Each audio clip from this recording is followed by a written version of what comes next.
नमस्कार, मी पंजाब डक. आज आहे 2 ऑक्टोबर 2025. आज विजयदशमी आहे. विजयदशमीच्या माझ्याकडून पंजाब डककडून महाराष्ट्रातल्या सर्व शेतकऱ्यांना खूप खूप अशा शुभेच्छा.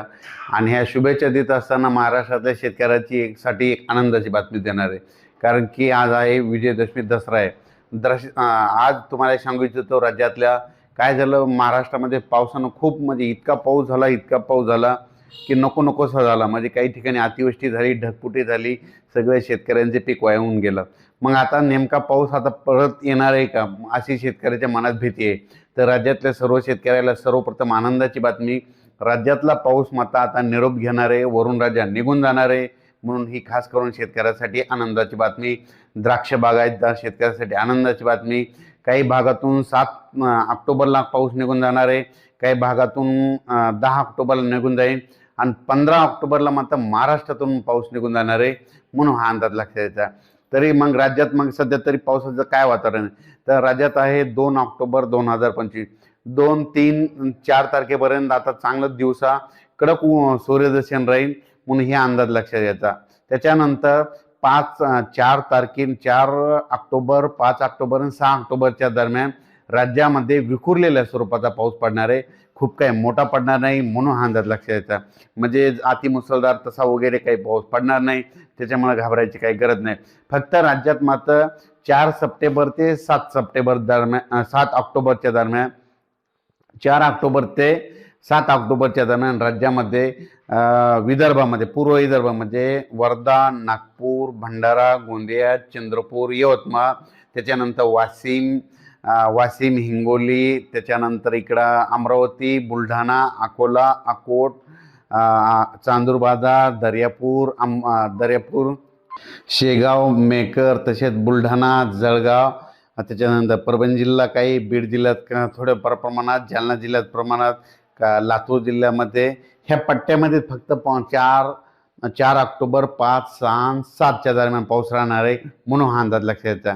त्याच्यानंतर 7 तारखेच्या नंतर 8 ऑक्टोबरपासून परत ह्या भागातला देखील पाऊस निघून जायची तयारी ठेवणार आहे. म्हणून हा अंदाज लक्षात यायचा. पश्चिम महाराष्ट्रात देखील म्हणजे 5, 6, 7च्या दरम्यान तुरळक ठिकाणी थोड्या सरी येणार आहेत. म्हणून एवढा काही मोठा पाऊस पडणार नाही. म्हणून हा अंदाज लक्षात यायचा. उत्तर महाराष्ट्रात देखील 5, 6, 7च्या दरम्यानच तुरळक ठिकाणी पाऊस पडणार आहे. खूप काही मोठा पडणार नाही, म्हणून हे अंदाज लक्षात यायचा. 8 तारखेला मात्र राज्यातला बऱ्याच ठिकाणचा पाऊस निरोप घेणार आहे. म्हणून हे अंदाज लक्षात यायचा. त्याच्यानंतर 10 ऑक्टोबरपासून राज्यातील बऱ्याच भागातून, महाराष्ट्रातून पाऊस निघून जायलेला दिसत. आणि त्याच्यानंतर 15 ऑक्टोबरच्या दरम्यान मात्र राज्यामध्ये मात्र महाराष्ट्रातूनच पाऊस निघून जाणार आहे. म्हणून हा अंदाज लक्षात यायचा. ज्या शेतकऱ्यांचं सोयाबीन काढणी चालू आहे त्या शेतकऱ्याला सांगू इच्छितो की तुम्ही 7 तारखेनंतर सोयाबीन देखील काढू शकता. आणि आता उद्या देखील समजा 3, 4 तारखेपर्यंत दिवसात ऊन राहणार आहे तरी काढू शकता. फक्त 4, 5, 6च्या दरम्यान थोडं काय करायचं, दुपारपर्यंत काढायचं. एखाद्या तुरळक ठिकाणी स्थानिक वातावरण तयार होऊन पाऊस येतो, म्हणून त्याच्यामुळे त्याची झाकण्याची देखील तयारी ठेवायची. पण राज्यात असा खूप काही मोठा पाऊस नाही, म्हणून हा अंदाज लक्षात यायचा.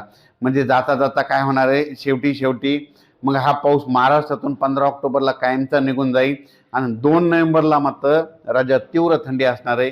म्हणून हे अंदाज लक्षात यायचा. त्याच्यानंतर 7 आणि 8, 9 तारखेच्या दरम्यान राज्यात चांगली धुळी येणार आहे, धुरळी येणार आहे. म्हणून हा अंदाज देखील लक्षात यायचा. सर्व शेतकऱ्याला सगळ्यात महत्त्वाचं सांगतो, 7, 8 तारखेला जी धुरळी येईल त्याच्यामध्ये जाळे देखील धुळी येणार आहे. जाळे धुळी आले की समजायचं आपण तिथून 12 दिवसाला पाऊस निघून जातो. म्हणून हे गणित कायमचं लक्षात द्यायचं. त्याच्यानंतर पावसाळा सुरू असला आणि सारखी आता 2-3 दिवस धुळी आली, आपण सकाळी उठलो आणि घरासमोरचं दिसेना, वाहन चालवत असलो, वाहनाच्या पुढं जर दिसत नसलं की समजायचं आता पाऊस निघून जाणार आहे. म्हणून हा अंदाज लक्षात द्यायचा. सांगायचं झालं तर आता राज्यात खूप काय असा मोठा पाऊस नाही, त्याच्यामुळं काही घाबरायची चिंता नाही, चिंता करायची काही गरज नाही. अचानक वातावरणात बदल झाला तर उद्या एक लगेच मेसेज दिला जाईल.